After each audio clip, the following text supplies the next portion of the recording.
Here's the truth no one wants to tell you. You're not living, you're slowly dying. And every tick you hear, that's life cashing in what's left of your time. You have approximately 700,000 hours to live. That sounds like a lot, but here's the reality check. You've already used up a significant chunk of those hours. So the question isn't whether life is short. It's what you're doing with the precious hours that remain. I'm not here to depress you. I'm here to wake you up. Because once you truly understand the finite nature of your existence, everything changes. Your priorities shift. Your excuses disappear. Your life begins. The average human lives about 80 years. That's roughly 29,000 days. If you're 25, you have around 20,000 days left. If you're 40, it's closer to 15,000. These aren't just numbers. They're your remaining opportunities to experience joy, create something meaningful, and leave your mark on this world. Steve Jobs said it best. Remembering that you're going to die is the best way I know to avoid the trap of thinking you have something to lose. We all live in the kingdom of someday. Someday I'll start that business. Someday I'll travel the world. Someday I'll say how I really feel. Someday I'll write that book. Someday I'll tell them I love them. Someday I'll learn that skill. But someday is a thief. It steals your dreams while you're busy being realistic and replaces them with regret. The most dangerous phrase in any language isn't "I can't." It's "I'll do it later." Nobody told you this. Later is a lie. Later never comes. There's always another meeting, another obligation, another excuse. There's always another reason to wait. Until one day, there isn't. The perfect time is a myth. The only time you have is right now. And if you're unsure what matters, take the deathbed test. Imagine yourself at 90. Looking back, would your current priorities make sense from that vantage point? I knew a man once, dreamed of opening a bakery, said he'd wait for retirement. Retirement came, but cancer came first. The dream never even made it to the oven. Most people die with their dreams still inside them. Not because they weren't good enough, not because they didn't have time, but because they never gave themselves permission to try. This isn't fiction. It's the truth. Andrew Chris, a palliative care nurse, learned over years of sitting beside the dying. Day after day, week after week, he listened, not to what people had, but to what they wished they had done. And almost every time, the regrets were the same. Nobody wished they answered more emails. Nobody wished they attended more meetings. But time and time again, they whispered, "I wish I had lived true to myself." They wore masks. They played roles. They lived lives others expected and buried the life they actually wanted. You see, the greatest tragedy isn't death. It's reaching the end and realizing you never really lived. We've been sold a lie that safety is success, that the best life is the most predictable one. But on their deathbeds, no one talked about the risks they took, only the ones they didn't. I wish I had tried. I wish I had taken a leap. The real pain? It's not failure. It's the silence of never starting. They held back the "I love you." They swallowed the apology. They thought they'd have more time. But time doesn't send reminders. It just slips away. I wish I told them how I felt. I wish I said I was proud. Words unspoken become wounds you carry to the end. They spent years behind desks, climbing ladders to destinations they didn't even want. I wish I hadn't worked so hard. Not one of them wished for more hours at the office.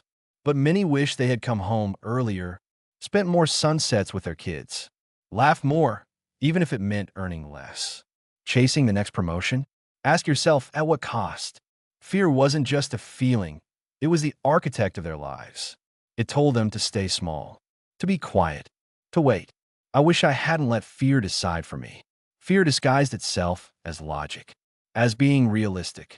And by the time they saw through it, it was too late. Here's the beautiful paradox. Accepting your death makes you feel more alive. Death is your advisor. It whispers, "This matters." That doesn't. Choose wisely. People who truly live. Leave toxic jobs. Forgive old grudges. Take the trip. Make the call. Start now. What's one dream you keep postponing? Type it in the comments. Declaring it might just be the first step toward making it real. You don't need more time. You need to spend the time you have better. So how do you spend what's left? Here's how to start reclaiming your life. hour by hour. Step 1. Audit your time. Spend the next 7 days tracking everything you do. Every scroll, every meeting, every mindless minute. Write it down. Categorize it. Most people lose 3 to 5 hours a day to things they don't even remember doing. That's over 1,000 hours a year gone. Imagine what your life could look like if you redirected even half of that into something meaningful. Awareness is the first step to change. Step 2. Find what matters. Shut out the noise. Forget what your parents wanted. Forget what social media says you should chase. Ask yourself, what makes me feel alive? What would you still do if no one ever clapped? That's your path. Don't settle for a life that looks good on the outside, but feels empty on the inside. Live for the things that ignite your soul, not the things that impress people who don't even know you. Step 3. Eliminate the rest. Every yes you give to something meaningless is a no to something that could have changed your life. Make an avoid list. People who drain your energy, goals that aren't yours, meetings you won't attend. Cut ruthlessly.